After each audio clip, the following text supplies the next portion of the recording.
بسم الله والصلاة والسلام على رسول الله صلى الله عليه وسلم. السلام عليكم ورحمة الله وبركاته. أصحابتي قالوا ملك استجبتين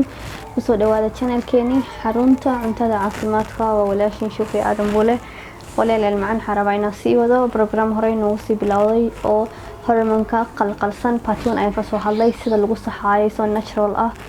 dumar iyo ragaba hadda maanta waxaan ka hadlaynaa sida waxa ku ogaanaysid markuu hormoonkaaga uu kuwaas waxa insaan ku saxeynay kan waxa way sidee ku ogaan kartaa hormoonkaaga markuu ka qalqalsan yahay soo dhawaada marka wax ka ugu horeeya waxa la qofka markuu hormoonkiisa uu qalqalsan yahay waxa ku ogaan kartaa habeenkii hurdada waxa ku dhaco hurdo sleep disorder waxa la dhaho hurdada ayaa ka wareeraysa la dhahay ka labaad waxa weeye mood swing ayaa la dhahaa ama maxaa la dhahaa moodskiisa qofka marna uu faraxsan yahay mar uu xanaaqsan yahay isoo dhan isku qasmay marka imaado dhinaca moodskiisa la dhahay waxa kale oo lagu isku arkaysaa la qofka marka hormoonkiisa qalqalsan yahay la dhahay anxiety iyo depression ku dhaco walwal badan iyo isla hadal badan ayaa ku dhaco waxa kale oo ku dhaca la dhahay waxba ka soo baxa wajiga la dhahay waxa kale isku arkaysaa marka qofka oo hormoonkiisa uu qalqalsan yahay waxa ku ogaan kartaa ayo kale fat belly la dhahaa xulus weyn ayuu qofkaas leeyahay weight-kana uu burnaantana aad ayuu ugu darsoomaysaa markaas hadaa waxaad isku aragtid ogow qofkaas hormoonkiisa waa hormoon qalqalsan hadda sii wadaynaa waxa kale oo hadaa isku aragtid muscleskiisa muscle la dhahaa halka cududaha ayaa waxa la dhahay hilibka ka dhacaya wax badan wax weyn muscles ayaa ka dhacayo cududahan meeshan ayaa hilibka aad uga caatoobaya ayaa la dhahay wuxuu kale isku arkayaa excessive sweating dhidid badan maanta dhan uu dhididaya marxa ku dhacaya la dhahay memory loss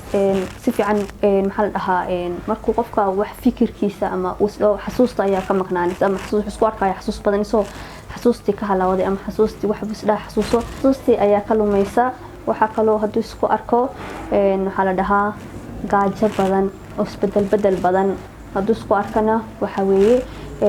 hormoonkiisa ayaa qalqal ku jiro dhinaca aan ka soo hadalnay digestive problem isagana waxa weeye waa dhinaca qofka markuu saxarada ayaa ku adkaanayso aad iyo aad la dhahay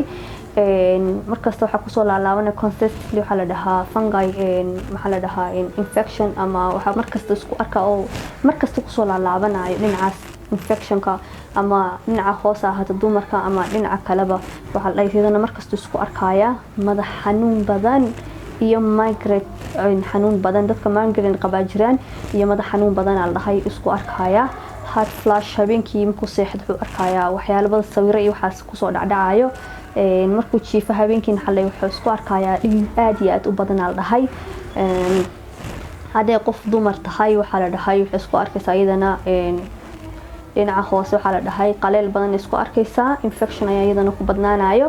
dhinaca ragga iyo dumarka waxa la dhahay naasahooda isbedel badan ay ku arkayaan oo qofka hormoonkiisa uu qalqalsan yahay waxaana waxda isku aragtid ogow hormoonkaaga qalqal weyn ayuu ku jiraa waxa kale la dhahay xitaa even dhinaca sirta ninka iyo naagta waxa la dhahay